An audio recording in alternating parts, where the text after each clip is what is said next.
Hi guys! Maganda rin gabi. Welcome back po dito sa Gandara SR Channel for Showbiz Update. Ang tatalakayin nga natin ngayon at pag-uusapan mga kakimpaw ay pumapatungkol nga po dito sa gusto pong makipagbalikan o gusto pong mag-comeback ni Sian and ni kay Chinita Princess mga kakimpaw. And syempre tungkol po dito sa pagpapadala nga po ni Paul Avellino ng mga securities para po kay Kim. Pero bago po ang lahat sa mga hindi pa nakaka-subscribe sa ating channel, pakiclick lang po tayo natin subscribe button at notification bell na nandyan sa baba para mag-i-updated po kayo at ma-notify sa mga susunod natin chika tungkol sa Kim Pao. Maraming salamat! And ngayon naman dumako po tayo sa pagbabasa ng comment mula sa ating mga subscribers. Bilang pasasalamat ko po ito sa walang sawang pagsuporta at pagtutok sa ating mga balita. So, ang unang comment na babasahin po natin ngayong gabi ay mula po kay Miss Lorna Lee. Ayon po dito sa kanyang komento, bakit? Sure ba sila na hindi kasal si Twinkle? Baka nag-civil wedding lang si Twinkle. Ani, kaya ano kaya ang feeling nyo if kayo ang pinaghinalaan? Saka bakit kasi nila papakalman pa ang buhay ni Ate Twinkle, 'di ba Miss Lorna Lee? Nakakaloka naman. Pati po buhay ng pamilya ni Kim gusto na nila ngayong ukatin, malaman buong detalye. Ano, stalker lang ang peg, mga ano lang ang peg. 'Di ba? Bakit nila yun ng papakalman pa? Labas naman po sa showbiz sa Ate Twinkle. Wala naman pong magagawa sa buhay ni Kim kung kasal o hindi sa Ate Twinkle. Ayan, kasalanan ba ni Kim? Ikababagsak ba ng karir ni Kim? May magagawa ba yun sa business at sa pag-aartista ni Kim kung hindi kasal si Ate Twinkle? Saka, ayun, may kanya-kanya naman tayong desisyon sa buhay, mga kakimpaw. Bakit ba itong mga bashers na to ay ang hilig pong makialam sa buhay ng iba? Bakit hindi nila atupagin yung buhay nila, no? Pati sa Ate Twinkle, private life na. Gusto pang, usasain. Ano ngayon, kasal man o hindi, di ba? Gusto niyo lang sigurong bahidan talaga ang pamilya ni Chinita Princess ng dumi.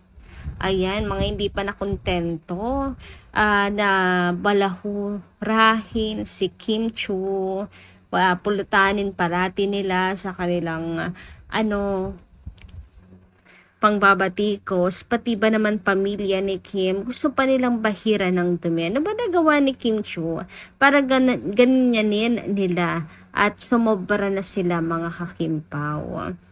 Hindi siguro nila matanggap na si Kim ay mayroon pong mapagmahal na Twinkle na todo suporta sa kanya hanggang sa kanyang business, 'di ba? Siguro hindi nila matanggap 'yan. Lulungkot siguro ng buhay nila. Wala siguro silang mapagmahal na ate. Wala siguro silang bonding na kanilang pamilya. Ang lungkot naman ng buhay nyo. Charot. Anyway, let's move on naman po mga kakimpaw sa comment ni Miss Norma Dayag. Maganda rin gabi. Sabi niya rito, good PM Gandara. Swerte nila kasi at the same time makita si Kimi ng personal. Gandara na dyan ba si Paolo sa opening ng House of Little Body?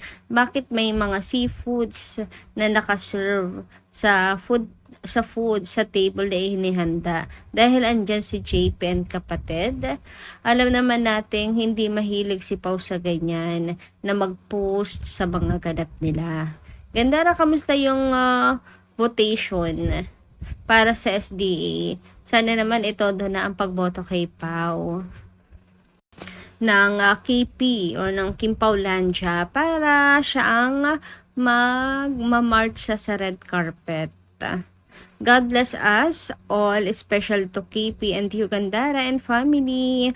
Ayan, tungkol po sa botahan, Mama Norma Dayag, nako, malungkot ko pong ibinapabatid sa inyo na number 3 na po si Chinita Princess ngayon and kalahati na lang po ang lamang ni Paula Avellino dito kay Ann Curtis. Ay, di na po pala kalahati. O nga, kalahati mga kakimpaw.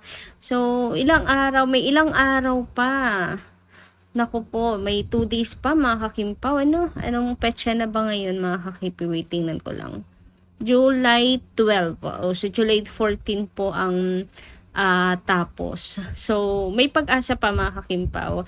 Wag lang na 10% ng 10% ang idagdag ng kalaban kada araw. Oy, teka, hindi. Kasi kaya nila mag 10% sa isang araw.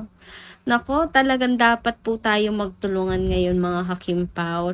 200 nyo, 300 pesos, kaya na yan mga kakipi kung pagsasama-samahin natin. Pwede rin po kayong mag-donate sa mapagkakatiwalaan po ninyo.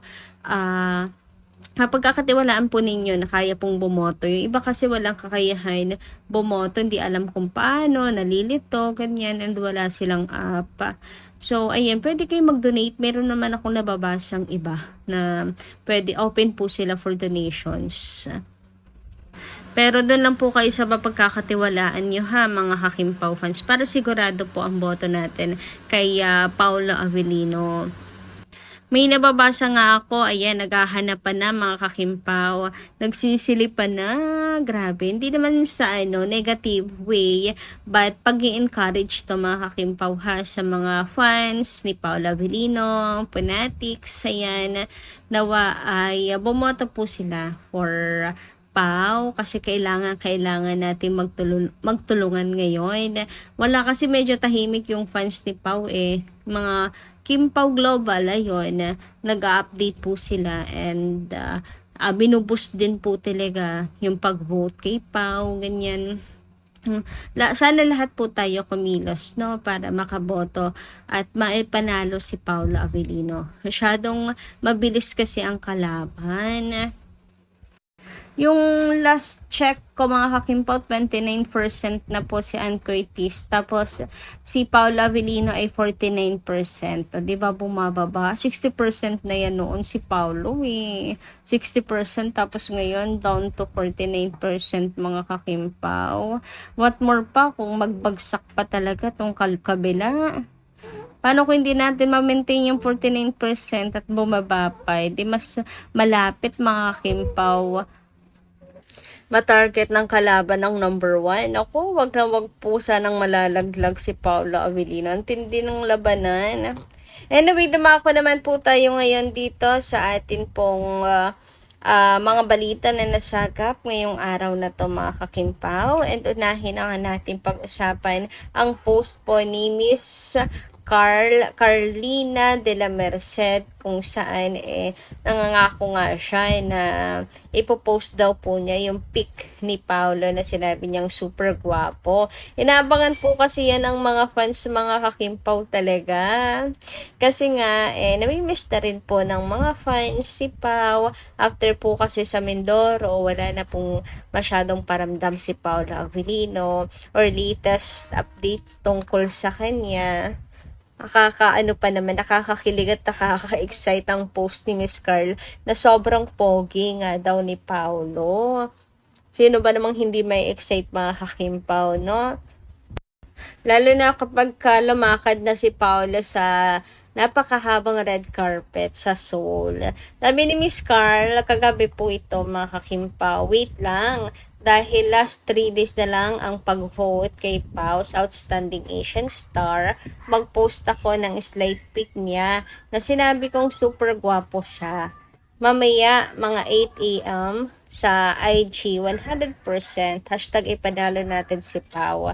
Desidido din talaga si Miss Carl na ipanalo si Paolo Avellino. For sure, bumoboto din po sila. And hope, mga malapit na friends kay Pau at kay Kim, iboto po si Paolo Avellino, no? Mga gymmates nila, mga friends sa industriya. Ayan, sana promote din nila si Paolo Avellino at maglapagan din nila si Pao bilang suporta ba sa kanya. Sure ako naniniwala din sila na napaka-deserve ni Paolo manalo. Anyway, mukhang nakalimot naman po ata si Miss Carl.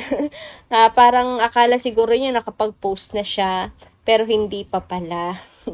Kaya ang dami pong nag-iintay na mga fans sa paayuda ni Miss Carl. Ayan, Miss Carl, kinakalampag ka na ng mga fans. Taparin mo daw yung pangako mo. Charot. Anyway, numako naman po tayo dito sa chika na isang aktor magbabalik showbiz sa kapamilya. Parang hindi naman po ata na to blind item dahil sa baba, talagang nilagay na po nila ang picture ni si Yan Lim. So, magbabalik daw po ng kapamilya. Bakit kaya? Hindi umubra ang kanyang, pogi point sa GMA, nalaos na ba agad-agad? Babalik na sa kapamilya para saan? Sabi dito, muling naging sentro ng usapan sa mundo ng showbiz ang isang aktor na dating tinalikuran ng ABS-CBN upang subukan ang panibagong landas sa ibang network. Ngayon, umugo ang mga espekulasyon na nais umano nitong muling makabalik sa kapamilya. Kasabay ang mga obserbasyong hindi naging kasing aktibo ang kanyang career nitong mga nakaraang taon. Ayon sa mga kumakalat na haka-haka, hindi umano naging kasing ingay ang karera ng naturang aktor matapos ang kanyang paglipat sa ibang network. Dahil dito marami ang nagsasabing posibleng naghahanap siya ngayon ng panibagong oportunidad. Gayunpaman, wala pa nilalabas na opisyal na pahayag ang aktor o ang ABS-CBN tungkol sa posibilidad ng kanyang pagbabalik. Kaya naman nananatiling espekulasyon lamang ang mga usap-usapan niya. Marami sa kanyang mga tagahanga ang nagsasabing masaya silang makita siyang muling mapabilang sa mga proyektong kapamilya kung sakaling matuloy ang pagbabalik. Naniniwala silang marami pa rin siyang maiaalok bilang isang mahusay na aktor. May ilan ding netizens na naniniwalang hindi ang network ang sukatan ng tagumpay ng isang artista, kundi ang kalidad ng mga proyektong kanyang ginagawa at ang suporta ng kanyang mga tagahanga. Habang wala pang opisyal na anunsyo, patuloy na sinusubaybayan ng publiko ang anumang balitang may kaugnayan sa naturang aktor. Sa ngayon, naghihintay pa rin ang marami ng kanyang magiging kasunod na hakbang sa kanyang karera. And dahil nakalagay na po dito ang picture ni Zian Lim, hindi po makontrol. Siyempre, ang mga fans ni Kim Chiu na mapakomment mga kakimpaw kung saan nababalitaan nga din daw nila na nais daw po ni Zian or open po siya na makipagbalik tambalan kay Chinita Princess. So, tutol naman po sila doon mga kakimpaw at hindi gusto na kapag bumalik siya sa kapamilya, si Kim po ang dahilan para ng kanyang pagbabalik kasi maayos na daw po ang buhay ni Kim, wag naman na daw po sanang guluhin. So, hindi naman siguro natin masisisi ang ilan natin mga ka-KP fans na ganun po ang naging reaction. Kasi nga, okay na po ang lagay ni Chinita Princess kay Paolo. And speaking of Kim Pao, eto mga ka-KP ang latest update natin kina Kim and Paolo kung saan sa grand opening nga po ng House of Little Bunny ni Chinita Princess sa Zamboanga. Ayan, hindi man po makikita si Paolo Avellino or wala po ang presensya ni Pao doon sa opening ribbon cutting. Natuwa naman po ang mga fans dahil mayroon po napakahigpit ng security ni Kim. Ayan, para masigurado daw po ang safety ni Kimi. So wala man si Pao para siya po ay siguraduhin laging safe. Meron naman daw po mga security guards kasi sobrang dami talagang mga tao na malamang mga kakimpaw daw ay hinire ni Pao para kay Kimi. So, hindi naman talaga pwede po na mawalan ng security team si Kim Chiu. Dapat po talaga lagi may security si Kim. Diba? Lalo pa't public place yan. At announced po talaga na mag-open siya ng pop-up store sa Zamboanga. So expected na dudumugin po ng mga tao kasi nga si Kimi ay sikat na artista at marami pong mga taga-suporta. Diba? And yung mga taga ron, kunin na rin yung pagkakataon na yan para ma-meet si Kim in person. So, ayan, napakahigpit po ng security ni Kim, mga kakimpaw. Ayan, hinarman yan ni Pao kay Kim o hindi. Ang importante po ay ang safety ni Chinita Princess. So, yun lang po muna ang ating update para po sa gabing ito, guys. Maraming salamat po sa inyong pakikinig. And kita-kits po muli sa mga susunod natin, chika. Maraming salamat at ingat po palagi.